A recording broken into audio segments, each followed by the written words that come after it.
ഈ വീഡിയോയിൽ നമ്മൾ മാധ്യമങ്ങളുടെ സ്വാധീനത്തെക്കുറിച്ചും ഡിജിറ്റൽ മര്യാദകളെക്കുറിച്ചും ചർച്ച ചെയ്യുന്നു.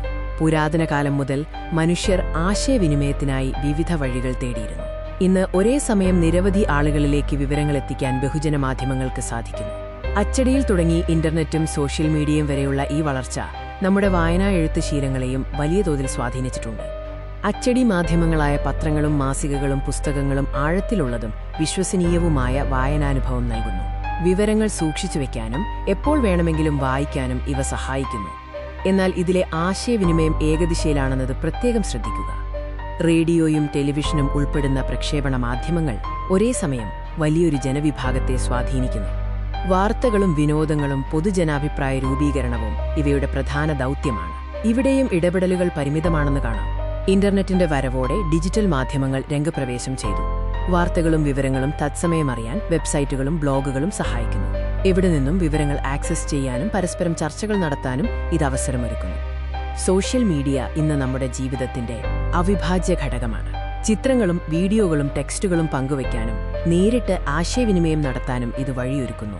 പൊതുജനാഭിപ്രായം രൂപപ്പെടുത്തുന്നതിലും സാംസ്കാരിക രാഷ്ട്രീയ മുന്നേറ്റങ്ങളെ സ്വാധീനിക്കുന്നതിലും ഇതിന് വലിയ പങ്കുണ്ട്.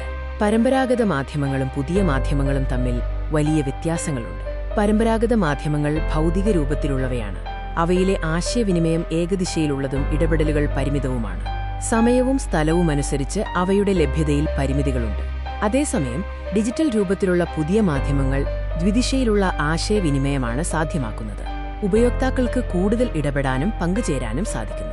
കൂടാതെ സമയവും സ്ഥലവും തടസ്സമില്ലാതെ അന്താരാഷ്ട്ര തലത്തിൽ വിവരങ്ങൾ ലഭ്യമാക്കാൻ പുതിയ മാധ്യമങ്ങൾക്ക് കഴിയുന്നു. സോഷ്യൽ മീഡിയയ്ക്ക് ഗുണങ്ങൾ ഏറെയുണ്ടെങ്കിലും നെഗറ്റീവ് സ്വാധീനവും തള്ളിക്കളയാനാവില്ല. അമിതമായ ഉപയോഗം പഠനത്തെയും ശാരീരിക മാനസികാരോഗ്യത്തെയും ദോഷകരമായി ബാധിക്കാം.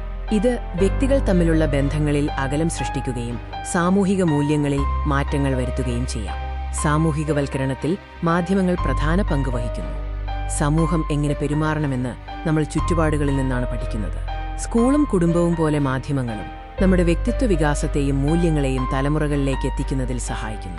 ജനാധിപത്യ സംവിധാനങ്ങളിൽ പൊതുജനാഭിപ്രായം വളരെ പ്രധാനമാണ്. നയങ്ങൾ രൂപീകരിക്കുമ്പോൾ ജനങ്ങളുടെ അഭിപ്രായമറിയാൻ സർക്കാരുകൾ മാധ്യമങ്ങളെ ആശ്രയിക്കുന്നു.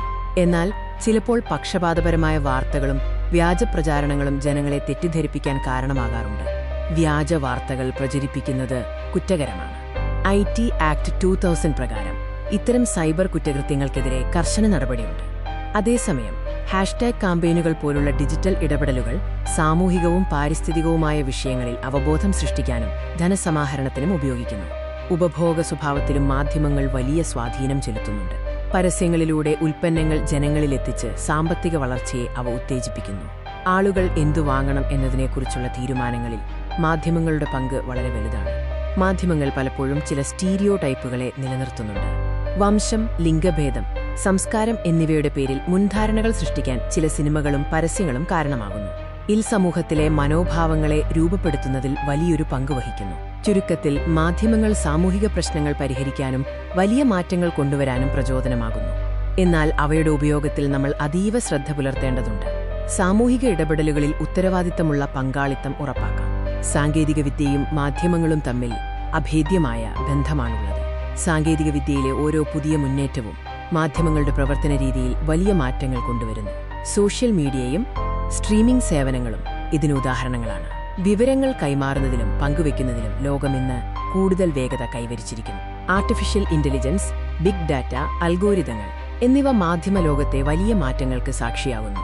AI യന്ത്രങ്ങൾക്ക് മനുഷ്യരെപ്പോലെ ചിന്തിക്കാനും തീരുമാനങ്ങളെടുക്കാനും കഴിവ് നൽകുന്നു. അൽഗോരിതങ്ങൾ ഉപയോഗിച്ച് ഡാറ്റ വിശകലനം ചെയ്യാനും മുൻകൂട്ടി പ്രവചനങ്ങൾ നടത്താനും പുതിയ മാധ്യമ സംവിധാനങ്ങൾക്ക് ഇന്ന് സാധിക്കുന്നു. ഡിജിറ്റൽ ഇടങ്ങളിൽ ഉത്തരവാദിത്തത്തോടെ പെരുമാറേണ്ടത് അത്യന്താപേക്ഷിതമാണ്.